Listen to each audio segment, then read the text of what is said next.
Hello, welcome to the channel from another video of Saxi Bay class 10 level mathematics এর আমরা যে video series চালাচ্ছিলাম সেই সিরিজেরই আরো একটা কন্টিনিউয়েশন ভিডিও। যারা এখনো অবধি সাকসি বে চ্যানেলটাকে সাবস্ক্রাইব করেনি তারা অবশ্যই সাবস্ক্রাইব করে নাও, এবং যারা ফেসবুকের সাকসি বে পেজটাকে ফলো করেনি বা লাইক করেনি তারা করে রাখো, কারণ সেখানেই সমস্ত আপডেট তোমরা পেয়ে যাবে কখন কোন ভিডিও আসছে। আজকে অংশীদারি কারবার শুরু। তো চলো দেখি আছে কি কোয়েশ্চেন রয়েছে। কোয়েশ্চেন রয়েছে ক এবং খ যথাক্রমে 2400 এবং 3000 টাকা নিয়ে বছরের শুরুতে ব্যবসা শুরু করে।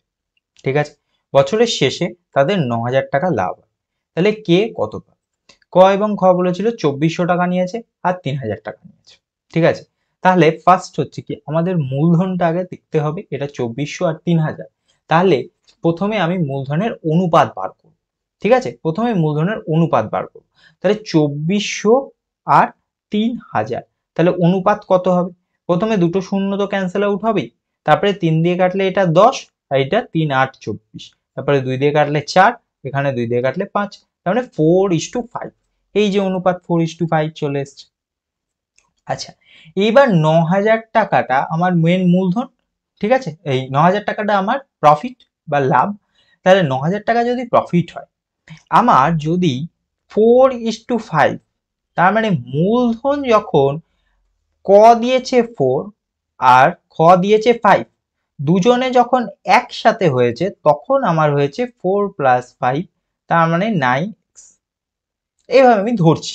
ঠিক আছে, আপাতত তাহলে যখন প্রফিট হবে তখন প্রফিটেরও ক পাবে, প্রফিটের 4/9 অংশ। খ পাবে কত? খ পাবে তাহলে 5/9, কারণ 9 ভাগের মধ্যে টোটাল তো 9, 4 + 5, তাই 9 ভাগের মধ্যে ক দিয়েছে 4 আর খ দিয়েছে 5। তাই জন্য 9000 টাকা, যখন 9000 টাকা আমার প্রফিট, 9000 টাকা থেকে ক পাবে কত? 4/9 × 9000। তাহলে এখানে 9 আর 9000 কাটলে হবে 1000, তার মানে 4000। আর খ পাবে কত? খ হচ্ছে 5/9, তাহলে 5/9 × 9000, তাহলে সেই ওখানে 9 দিয়ে ক্রস করলে 1000, তাহলে হয়ে যাবে 5000। ঠিক আছে, নেক্সট কোয়েশ্চেন বলছে ক, খ এবং গ যথাক্রমে 1000, 1200 এবং 1100 টাকা নিয়ে ব্যবসা শুরু করেছে। এক বছরের শেষে 990 টাকা প্রফিট হয়েছে। তাহলে আমি কি করব? ফার্স্টে আবারও আমি রেশিও বার করব। ঠিক আছে, রেশিও বা অনুপাত, সেখানে ক = খ = গ। এটা কত হবে? 1000, এখানে হবে 1200 আর এখানে হবে 1100। ফার্স্টে এই শূন্যগুলোকে ক্যান্সেল আউট করব, 10, 12 আর 11, তাই না? 10, 12, 11। তাহলে এবার প্রত্যেকের পার্ট আমরা করে নেব। আচ্ছা, এখানে কি করতে হবে? 10 + 12 + 11 করলে কত হয়? এটা 10 আর 12, তাহলে হচ্ছে 22, 22 আর 11, 22 আর 10 32, 1 33। ঠিক আছে, তাহলে ক, খ আর গ কে কত অংশ পাবে? তার মানে ক পাবে 33 এর মধ্যে 10 অংশ, খ পাবে 33 এর মধ্যে 12 অংশ, আর গ পাবে 33 এর মধ্যে 11 অংশ। ঠিক আছে, এবার আমার প্রফিট কত বলেছে? প্রফিট হয়েছে 990, প্রত্যেকটাকে 990 দিয়ে গুণ করব। ঠিক আছে, প্রত্যেকটাকে দিয়ে 990 দিয়ে গুণ করতে হবে।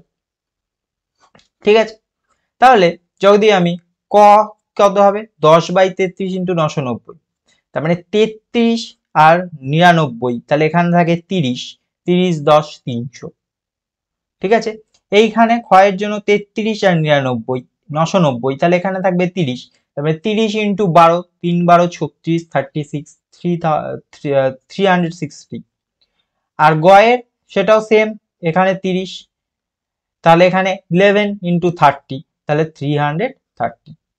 ঠিক আছে, সব সময় যদি আমি নিচের পার্টটার সঙ্গে প্রফিটটা, মানে টোটালটার সঙ্গে প্রফিটটাকে যদি আমি কাটাকাটি করতে পারি, তাহলে আমার অনেক বেশি ইজি হবে, কারণ প্রত্যেকটাতেই আমার সেম ক্যান্সেল আউট আসবে। ঠিক আছে, তারপরে বাকিটা তো দেখা যাবে। ঠিক আছে, তো এই ছিল আজকের video. Thank you, keep watching success.